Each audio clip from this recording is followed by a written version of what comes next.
গুৱাহাটীৰ বাহিৰত যেতিয়াই আহিবৰ সুযোগ পাওঁ আৰু য'তে প্ৰাকৃতিক সৌন্দৰ্য থকা ঠাই দেখোঁ তাত আমি ৰৈ যাওঁ, তাত আমি সময় কটাওঁ, কাৰণ মই প্ৰাকৃতিক সৌন্দৰ্য থকা ঠাইবোৰ বহুত ভাল পাওঁ। কিন্তু আজি যিটো বস্তু মই আপোনালোকক ক'ব বিচাৰিছোঁ, একচুৱেলি মই আপোনালোকক সুধিব বিচাৰিছোঁ যে যিমান প্ৰাকৃতিক সৌন্দৰ্য থকা ঠাই আছে সেই ঠাইবিলাক এটা বস্তু কমন দেখিবলৈকে পোৱা যায়। সেই বস্তুটো বাৰু কি?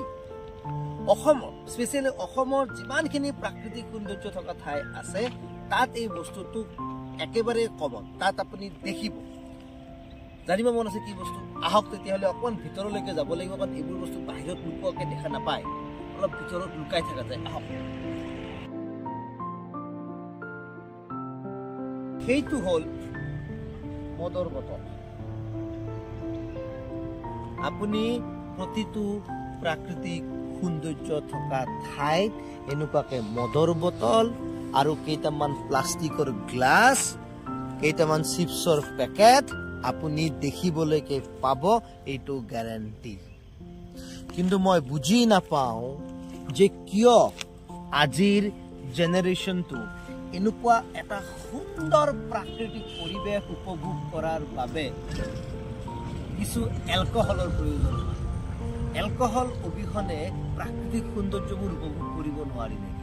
মই এইটো ক'ব খোজা নাই যে এলকহল কনজিউম কৰা মানুহবোৰ একেবাৰে বেয়া, মোৰ সেইটো ইণ্টেনশ্যন নহয়। মোৰ ইণ্টেনশ্যনটো হ'ল যে প্ৰাকৃতিক পৰিৱেশবোৰ জঘন্য পৰিৱেশলৈকে পৰিৱৰ্তন কৰাৰ চেষ্টা কৰা সেই ব্যক্তিসকলক, যোনে প্ৰতিটো সৌন্দৰ্যপূৰ্ণ প্ৰাকৃতিক পৰিৱেশক মদৰ বটলেৰে জিলিকাব বিচাৰে। এইটো মোৰ অনুৰোধ, কাৰণ নতুন প্ৰজন্মৰ ল'ৰা ছোৱালীবিলাকক সেউজীয়া পৰিৱেশ দেখুৱাবৰ বাবে মই প্ৰায়ে পেৰেণ্টছবিলাকক ৰিকুৱেষ্ট কৰোঁ। বাট কথাটো হ'ল, এদিন এই পেৰেণ্টছে মোক সুধিছিল যে প্ৰাকৃতিক পৰিৱেশত ল'ৰা ছোৱালীক নিব কেনেকৈ? তাত নিলে অকল মদৰ বটল, চিপছৰ পেকেট আৰু একোটা প্লাষ্টিকৰ গ্লাছ দেখিবলৈকে পোৱা যায়।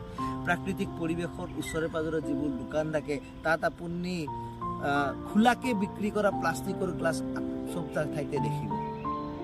মোৰ ৰিকুৱেষ্ট যে এলকহল কনজিউম কৰক, যদি আপুনি টায়াৰ্ড ফিল কৰে, য'ত আপুনি ফূৰ্তি কৰিব বিচাৰে কনজিউম কৰক, প্ৰাকৃতিক সৌন্দৰ্যক মদৰ বটলেৰে লেতেৰা কৰিবলৈকে চেষ্টা নকৰিব।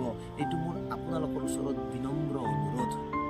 আৰু যদি আপোনালোকে এই ভিডিঅ'টো চাই আছে আৰু আপুনি এনে কিছু ব্যক্তিক জানে যোনে এই কামটো কৰে, বা এনে কিছু ব্যক্তিক জানে যোনে এই বস্তুটোক অকণমান স্প্ৰেড কৰিব পাৰে, তেওঁলোকক এই ভিডিঅ'টো ডেফিনেটলি শ্বেয়াৰ কৰিব।